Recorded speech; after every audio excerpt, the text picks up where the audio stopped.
Assalamu alaikum, pozdrav dragi moji. Dobrodošli na moj kanal. Dobrodošli u Nihalinu kuhinju. Pripremila sam tijesto za kruh, odvojila sad jedan dio i filovat ću ga sa pečenim mesom i povrćem. Krompir, mrkva, luk, dvije papričice.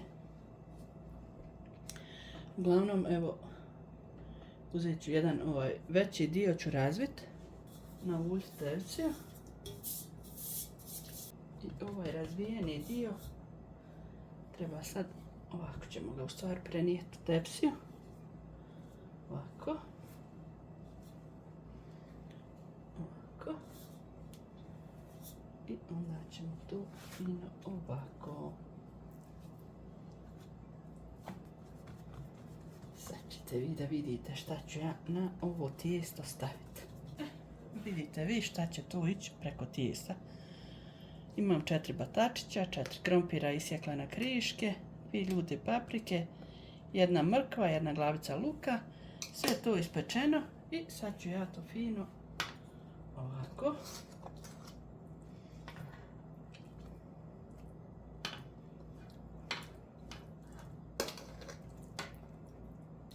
Sad ćemo makiti na stranu ovo. A razbit ćemo drugi dio tijesta.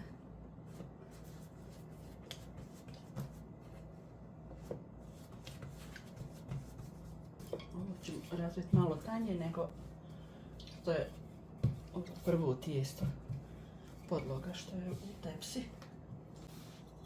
Prekrit ćemo meso i povrće. Ovako. Stisnut ćemo malo ivice.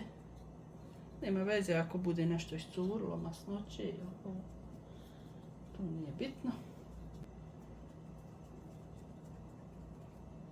Sad ću pokušati ovako podvratiti ispod ivice.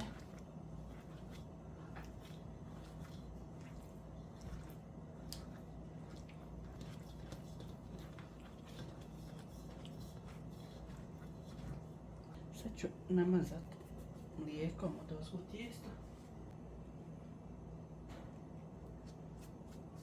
Znači, mlijekom umažemo tijesto po vrhu. Pospijemo sjemika. Ide na pečenje na 220 stepeni.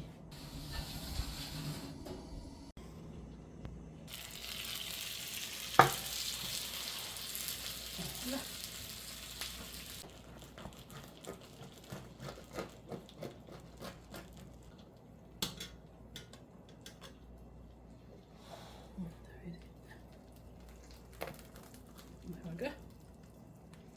Da vidite.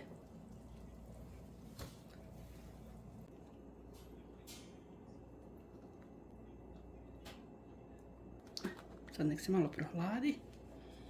Pokriću ovom vlažnom krpom da omekša gornja kora i idemo degustirati.